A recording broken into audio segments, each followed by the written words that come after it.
সাত সকালেই ভয়াবহ অগ্নিকাণ্ড। উল্টোডাঙ্গার ইস্ট ক্যানেল সার্কুলার রোডের একটি কারখানায় ভয়াবহ আগুন লাগে। দমকলের 4টি ইঞ্জিন ঘটনাস্থলে পৌঁছে আগুন নিয়ন্ত্রণে আনার কাজ শুরু করে। আশেপাশের বাড়িগুলিকেও দ্রুত ফাঁকা করা হয়, তবে অগ্নিকাণ্ডের ঘটনায় কোনো হতাহতের খবর মেলেনি। আইন শৃঙ্খলা রক্ষার কাজে ব্যস্ত থাকলেও সমাজসেবামূলক কাজেও এগিয়ে রয়েছেন পুলিশ কর্মীরা। রায়গঞ্জ গভর্নমেন্ট মেডিকেল কলেজ ও হাসপাতালের ব্লাড ব্যাংকে রক্তের অভাব মেটাতে রায়গঞ্জ পুলিশ জেলার নির্দেশে কালিয়াগঞ্জ ট্রাফিক পুলিশের সহযোগিতায় থানার সামনে একটি রক্তদান শিবিরের আয়োজন করা হলো মঙ্গলবার।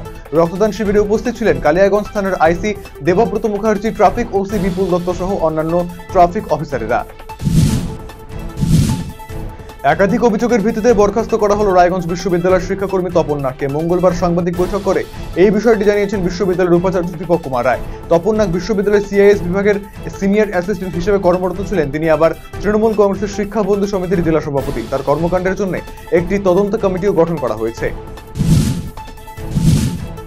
উত্তর দিনাজপুরের কালিয়াগঞ্জ ব্লকের রাধিকাপুর এবং অনন্তপুর অঞ্চলের ভারত বাংলাদেশ সীমান্তবর্তী এলাকার মানুষের আতঙ্কের মধ্যে রয়েছে। যদিও সোমবার শেখ হাসিনার দেশত্যাগ এবং পরবর্তী অশান্তির ঘটনার পর বিএসএফ সতর্ক রয়েছে। মঙ্গলবার অনন্তপুর অঞ্চলের পচাকান্দর সীমান্তবর্তী গ্রামে দেখা গেল পরিস্থিতি স্বাভাবিক থাকলেও এলাকার মানুষেরা আতঙ্কের মধ্যে রয়েছেন।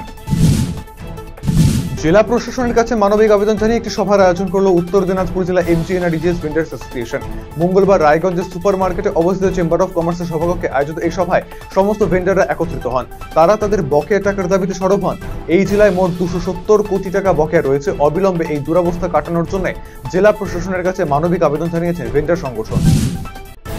রেশম চাষের জন্য বিশেষ সুখবর আনলো রায়গঞ্জ বিশ্ববিদ্যালয়ের সেরিকালচার বিভাগ। রেশম উৎপাদন ব্যাহতকারী 2টি মারাত্মক ব্যাকটেরিয়া শনাক্তকরণ কিট তৈরিতে মিলল সাফল্য। এ বিষয়ে সেরিকালচার বিভাগে দীর্ঘদিন ধরেই চলছিল গবেষণা। শেষমেশ এই সাফল্য পাওয়া, এতে অনেকটাই উপকৃত হবেন রেশম চাষিরা। আগামীতে যাবতীয় প্রক্রিয়া শেষে এই কিট বাণিজ্যিকভাবে ব্যবহৃত হবে বলে আশাবাদী কর্তৃপক্ষ। কোচবিহারের চ্যাংরাবান্ধা ইমিগ্রেশন চেকপোস্টের সম্পূর্ণরূপে বন্ধ রয়েছে ভারত বাংলাদেশ সীমান্ত। মোতায়েন রয়েছে বিএসএফ জওয়ানেরা। গতকালের ঘটনার পর ভারত বাংলাদেশ সীমান্ত সিল করে দেওয়া হয় অনির্দিষ্টকালের জন্য। যদিও গতকাল রাতের মধ্যে বাংলাদেশে আটকে থাকা সমস্ত ট্রাক চালকদের ফিরিয়ে আনে ভারত সরকার। তারপর থেকে সম্পূর্ণরূপে বন্ধ হয়ে রয়েছে ভারত বাংলাদেশ সীমান্ত। মোতায়েন করা হয়েছে অতিরিক্ত বিএসএফ জওয়ানেদের।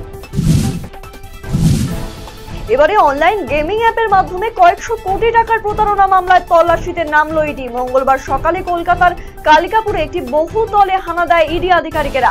কাশীপুর থানায় এই প্রতারণার অভিযোগ দায়ের করা হয়। সেই অভিযোগের ভিত্তিতে মঙ্গলবার সকালে তল্লাশি অভিযানে নামে ইডি সূত্রে খবর, অনলাইন গেমিং অ্যাপে যে টাকা বিনিয়োগ করা হতো তা প্রথমে ডলারে পরিবর্তিত করা হতো, পরবর্তীতে পাঠানো হতো বিদেশে।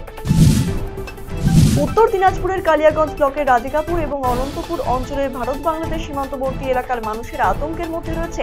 যদিও সোমবার শেখ হাসিনা দেশত্যাগ এবং পরবর্তীতে অশান্তির ঘটনার পর সতর্ক বিএসএফ।